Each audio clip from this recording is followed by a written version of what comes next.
So, students, in earlier lecture we have completed the imbibitions, right? So now, what is the diffusions? So, the movement of the molecules of the gas, liquids, and the solutes from the region of the higher concentrations to the region of the lower concentrations, as is called process called the diffusions. હવે જે પણ gaseous છે liquid છે અથવા તો solute છે right એનું higher concentration રિજિયનની અંદર હોય કે લોઅર કોન્સન્ટ્રેશન બાજુ જે મુવમેન્ટ થશે તેને શું કહેવાય છે ડિફ્યુઝન કહેવાય છે લાઈક નીચેના એક્ઝામ્પલ આપ્યું છે કોઈ એક સોલ્યુટ છે એ સોલ્યુટ જો એક સાઈડ વધારે છે એક સાઈડ ઓછું છે તો આ જ વસ્તુ સેલ્સની અંદર હોય તો હાયર કોન્સન્ટ્રેશન તો લોઅર કોન્સન્ટ્રેશન બાજુએ શું થશે મૂવ થશે આ એક્ઝામ્પલ તમે લગભગ પ્રાઇમરી સેક્શન્સની અંદર કરી ગયા છો તમે વોટરની અંદર એક 1 ડ્રોપ ઇંક નાખો તો શું થશે ધીરે ધીરે સ્પ્રેડ થવાનું સ્ટાર્ટ થશે એકને એક જગ્યાએ નહીં રહે કારણ કે જે જગ્યાએ હશે ત્યાં એનું કોન્સન્ટ્રેશન જે હશે રાઈટ એનું વધારે હશે તો ઇંક જે છે ધીરે ધીરે શું થવા માંડશે સ્પ્રેડ થવા માંડશે અને થોડોક ટાઈમ પછી જોવો તો એક તમને એક પટ્ટો થઈ ગયો હશે દેખાશે વોટરની અંદર એ સ્પ્રેડ થઈ ગયો હશે તો higher concentration to lower concentration એ શું થાય છે આખી એની મુવમેન્ટ થાય છે રાઈટ તો આ એક યાદ રાખવાનું છે કે ગેસ લિક્વિડ તથા સોલ્યુટ્સ જે છે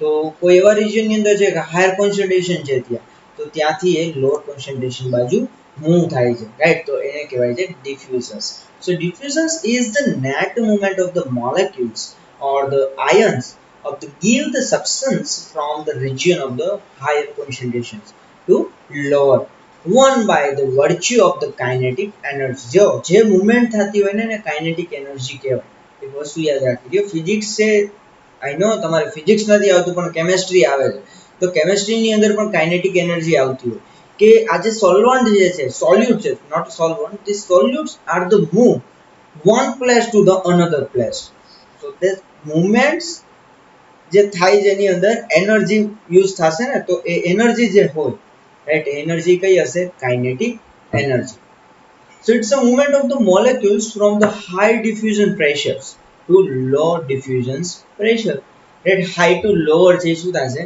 ટ્રાન્સફર થશે તો એ જે મૂવમેન્ટ થાય ને તો મૂવમેન્ટ છે એ જ કાઇનેટિક એનર્જી થઈ રાઈટ કારણ કે એક પ્લેસ થી બીજી પ્લેસે એ મૂવ થાય છે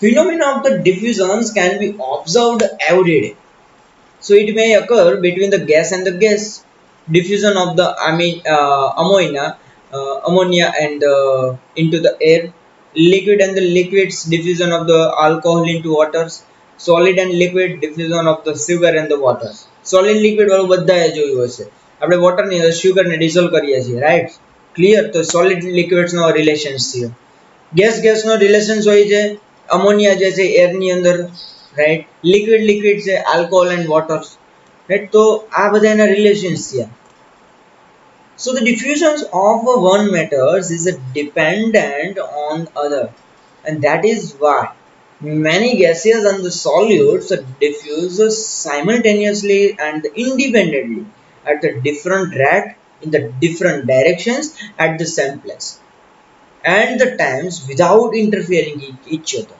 હવે જો બહુ મસ્ત આખે આખું છે કે કોઈ પણ ગેસ છે કોઈ પણ સોલ્યુટ છે એ ડિફ્યુઝ થાય છે સાયમલ્ટેનિયસલી થાય છે એની રીતના ઇન્ડિપેન્ડન્ટ થશે એના માટે બંનેને સેમ જ રેટ મળવો જોઈએ કમ્પલસરી નથી સેમ ડાયરેક્શન્સ હોવી જરૂરી નથી તો ગેસિયસ છે સોલ્યુટ છે બધાના રેટ જે હશે ડિફ્યુઝન્સના એ અલગ હશે એની ડાયરેક્શન્સ અલગ હોય છે રેટ સેમ પ્લેસ હોય છતાં પણ એ ક્યારે એકબીજા સાથે ઇન્ટરફિયર થશે નહીં પોતપોતાનું કામ પોતપોતે કરશે from the soils, waters, and the ions of the samples, inorganic salt pass into the plants through the root cells, by which process is basically diffusion, and through the gradually modified by other factors. Water je absorb થાય છે soils માંથી right inorganic salt છે એ પણ એમાંથી જ absorb થવાના છે right so ત્યાં root hair છે એ ઇમ્પોર્ટન્સ હોય છે તો રૂટના જે સેલ છે એમાંથી બેઝિકલી વોટર છે એ ઇન્ટેક થાય છે રાઈટ અંદરની બાજુ એબ્ઝોર્બ થાય છે than after the uptake right તો આ જે પ્રોસેસ હશે ત્યાં એ કઈ હશે diffusion the water the solutes the pass the through the dead and the living vessels and also from the cell to cells by the diffusions. એક સેલમાંથી બીજા સેલ્સમાં pass થશે અને જે પાસ થાય છે એમાં પણ કયું છે diffusions. What is a factor influencing the rate of the diffusions?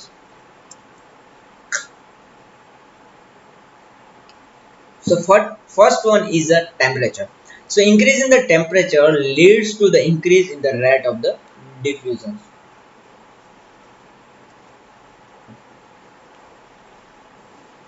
જો ટેમ્પરેચર વધશે તો એનો ડિફ્યુઝનનો જે રેટ હશે એ પણ હાઈ થશે. Pressure, the rate of the diffusion of the gas is directly proportional to the pressure, and so the rate of the diffusions increase with the increase of the pressure, and rate of the diffusions mu pressure, right. જે ડિફ્યુઝનનું જે pressure હશે એને mu દ્વારા દર્શાવવામાં આવે છે. તો આની અંદર પણ સેમ કે ડાયરેક્ટલી પ્રપોર્શનલમાં છે pressure, right. Gas is directly proportional to the pressure. Gas છે, માની લો કે ગેસનું ડિફ્યુઝન થાય છે તો એ કેના પ્રપોઝમાં છે પ્રેશરના. જો પ્રેશર વધે તો ગેસ છે એનો રેટ છે ઇન્ક્રીઝ થશે. Clear. So rate of the diffusions mu pressure. Size and the mass of the diffusing substance. So diffusions of the solid is inversely proportional to the size and the mass of the molecules and the ion. Inversely proportional જેનાથી ઉલટું હશે, right? Fourth one is the density of the diffusing substance. The rate of the diffusions is inversely proportional to the square root of the density of the substance, diffusion substance, and the larger the molecules, lower will be the rate of the diffusions. And these are the called Graham's law of the diffusion. So physics આવ્યું. Graham's law of the diffusions શું છે? Right? જો બાયોલોજીની અમુક process છે એ કેના પર depend હોય છે? ફિઝિક્સના પ્રિન્સિપલ ઉપર. વાત શું કરે છે કે the rate of the diffusions is inversely proportional to the square root of the density of the diffusion substance. Root જે છે એની અંદર જે સબસ્ટન્સ હશે વોટર છે એને એબ્ઝોર્બ કરે છે, રાઈટ. તો એમાંથી જે લાર્જ મોલેક્યુલ્સ છે, right, large the molecules lower will be the rate of the diffusion. જેનો મોલેક્યુલર વેટ હશે એ લાર્જ હશે તો એનો જે રેટ હશે ડિફ્યુઝનનો એ ઓછો હશે, અને જેનો મોલેક્યુલર વેટ ઓછો હોય એનો ડિફ્યુઝન રેટ હશે એ વધારે હશે. એટલા માટે એને ઇન્વર્સલી પ્રોપોર્શનલ્સ કીધું છે. So according to the density of the diffusion substances take place in the following manners. સૌથી વધારે હોય છે ગેસનો હોય છે, then after liquid and then after the solid. જો ત્રણે ત્રણની કમ્પેરિઝન ડિફ્યુઝન્સ ની અંદર કરીએ તો ગેસનો ડિફ્યુઝન્સ રેટ છે સૌથી વધારે હોય, then after the liquid and then the last one is the solids. હવે સોલિડ્સ ની અંદર પણ કેવું હશે, જેનો મોલેક્યુલર વેટ છે એ ઓછો હોય સોલિડમાં એનો થોડોક વધારે હશે ડિફ્યુઝન રેટ, અને જેનો મોલેક્યુલર વેટ હાયર હોય એનો ડિફ્યુઝન રેટ હશે એ ઓછો હશે. The vapor of the volatile liquid like petrols, right, and the solids like the camphor, all the diffusion like the gas, right.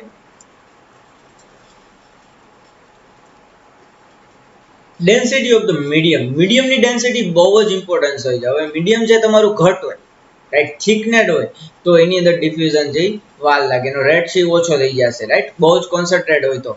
And thus the gas would diffuse more rapidly in the vacuum than in the air.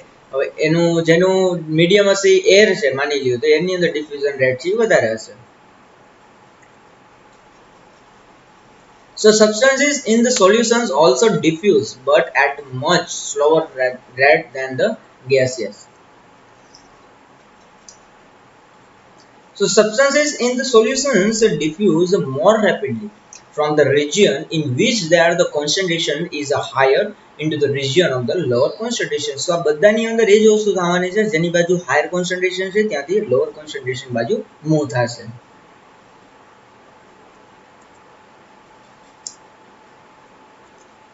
In two solutions of the sugar or the any substance, right, of the different concentration are in the contact, sugar molecule diffuse from the higher to lower concentrations of the sugar and the water molecules, right, and they diffuse from the higher to lower concentration of the water until the equilibrium is attained when the two solutions become in the equal concentrations. હવે આપણને ખબર છે sugar solutions અને water વચ્ચે કઈ mechanism થાય છે?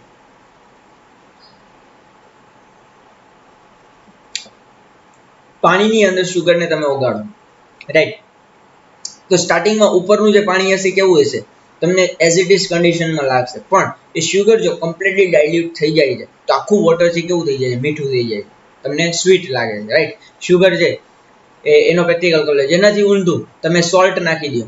Salt તમે એક વખત પાણી કે છાશની અંદર નાખ્યું તો ઉપરનું જે લેવલ હશે, કારણ કે સોલ્ટ અને શુગર બંને છે પાણીના સૌથી નીચેના ભાગમાં બેસી જશે. જો એ કમ્પ્લીટલી ડાયલ્યુટ નહીં હોય ત્યાં સુધી એના વોટરમાં એનો જે સોલ્વન્ટ જે છે, સોલ્યુટ જે છે, સોલ્યુટમાં કોઈ ચેન્જીસ આવશે નહીં. આપણને ખ્યાલ છે આ વસ્તુને, બરાબર. ગમે એટલી ખાંડ નાખો પણ એને ઓગાળવાની નહીં, અને એમનેમ તમે પાણી પીજો, પાણી તમને મીઠું લાગશે નહીં, right. And then after dilute this sugar, આખું પાણી છે તમને મીઠું થઈ જશે, સ્વીટ થઈ જશે, રાઈટ. તો હાયર ટુ લોઅર કોન્સન્ટ્રેશન બાજુ એ મોમેન્ટ છે બતાવે છે. Diffusion pressure gradient DPG, the rate of the diffusions is directly proportional to the different pressures, diffusion pressure at the two ends of the system and inversely proportional to the distance between the two. હવે પ્રેશરની વાત કરી છે, કંઈ નથી કે જે ડિફ્યુઝનનો rate છે એ directly પ્રોપોર્શનલમાં પણ હોય છે અને ઇનડાયરેક્ટલી પ્રોપોર્શનલમાં પણ હોય છે. So directly proportional to the difference of the diffusions pressure at the two ends and the system and inversely proportional to the distance between the two ends. એટલે જે બે સોલ્વન્ટ્સ અને જે સોલ્યુટ છે એ બંનેની વચ્ચેની વાત થાય છે કે હાયર ટુ લોઅર કોન્સન્ટ્રેશન છે. તો આપણે જોઈએ કે એક આગળ જ જોયું ડેન્સિટી વાળા મને એમાં આગળના જે હમણાં કેરેક્ટર જોઈએ એમાં આપણે જોયું કે એક છે એ ડાયવર્સલી પ્રોપોર્શનલ છે આ રહ્યું સાઇઝ અને માસની અંદર, રાઈટ. અને એક છે ઇન્વર્સલી પ્રોપોર્શનલ છે. તો ડેન્સિટી ડિફ્યુઝિંગ સબસ્ટન્સ છે ઇન્વર્સલી પ્રોપોર્શનલ છે અને સાઇઝ અને માસ છે જે છે એ કેવું છે, પ્રોપોર્શનલ છે, right, directly proportional. So what is the significance of the diffusion? Significance શું છે એનું? So gaseous exchange during the process of the photosynthesis and the respirations takes place with the help of the diffusions. હવે જો particular એક એકના example આવશે કે gaseous exchange જે થાય છે during the photosynthesis, right, plants ની અંદર જે ફોટોસિન્થેસિસ ની જે પ્રોસેસ થાય છે અને ધેન ધ રેસ્પિરેશન્સ પ્રોસેસ, બંને કોઈ પણ પ્રોસેસ છે એની અંદર gaseous exchange જે થાય છે. So this gaseous exchange are the responsible for the diffusions, help of the diffusions. The process of the diffusions is involved in the transpiration of the water vapor. Water vapor જે છે diffusion ની અંદર involved. Transpirations જ્યારે process થતી હોય ત્યારે water vapors છે એ પણ in and out થતી હોય. જેવી રીતે gaseous exchange જેમ થાય છે એમ water vapor થાય છે transpirations માં. તો એમાં પણ diffusions જ help છે. Aroma of the flowers is due to the diffusions of the volatile aromatic compounds to attract the pollinating animals. હવે flowers ની અંદર nectaries હોય છે, યસ, ખ્યાલ છે ને બધાને, nectaries. તો nectaries માંથી સ્મેલ છે રિલીઝ થતી હોય છે. તો એ nectaries માંથી સ્મેલ છે રિલીઝ થાય છે. તો સ્મેલ શું કામ આવે છે? બીકોઝ પોલિનેટિંગ એજન્ટ જે છે એને એટ્રેક્ટ કરવા માટે. પોલિનેટિંગ એજન્ટ જે અલગ અલગ હોય છે, એનિમલ્સ છે, એનિમલ્સમાં ફ્લાય છે, બટરફ્લાય છે, ઇન્સેક્ટ છે. What are the vectors, right? So these all the vectors, these all types of the pollinating agents are the attract this flower, right? તો એ પણ એક પ્રકારનું શું છે, diffusion છે કે aroma of the flowers is due to the diffusions of the volatile aromatic compound. એની અંદર જે volatile જે કમ્પાઉન્ડ હશે, volatile compound, એ volatile એટલે ઉડી જાય એવાથી કમ્પાઉન્ડમાંથી સ્મેલ છે એ રિલીઝ થશે. સ્મેલ જે રિલીઝ થાય તો એનાથી એનિમલ જે એટ્રેક્ટ થાય છે. During the passive salt uptake, the ions are the absorbed by the process of the diffusions. Right? Passive અને active already જોઈ લીધું છે. Right? એની અંદર એ જ વસ્તુ છે. તો passive salt uptake, passive આપણે તમે હમણાં મેં આપણે ટેસ્ટની મેં તમને વાત કરી ને salt અને sugar વાળી, તો એની અંદર પણ પ્રોસેસ કઈ છે, diffusions. Diffusions helps in the translocation of the food materials. Yes, these are the very important in the plants, right? The food material છે one place to another plants જે place છે એ transport થાય છે, ટ્રાન્સલોકેટ થાય છે. તો ત્યાં પણ diffusions ની processes થાય છે. Gaseous exchange in the submerged hydrophytes is take place by the general surface of the cells through the diffusions. પ્લાન્ટ્સની અંદર જે ગેસિયસ જે એક્સચેન્જ થાય છે, રાઈટ, જેવી રીતના ટેરેસ્ટ્રિયલ પ્લાન્ટમાં થાય છે એવું જ જે વોટર પ્લાન્ટ છે, એક્વાટિક પ્લાન્ટ છે જેની અંદર પણ સેમ આ જ પ્રોસેસ છે એ થવાની છે, રાઈટ. તો ડિફ્યુઝન્સનો જે ટોપિક છે એ અહીંયા પૂરો થાય છે. તો નેક્સ્ટ લેક્ચરની અંદર આપણે જે એક ટોપિક બાકી છે ઓસ્મોસિસ એ આપણે કમ્પ્લીટ કરશું.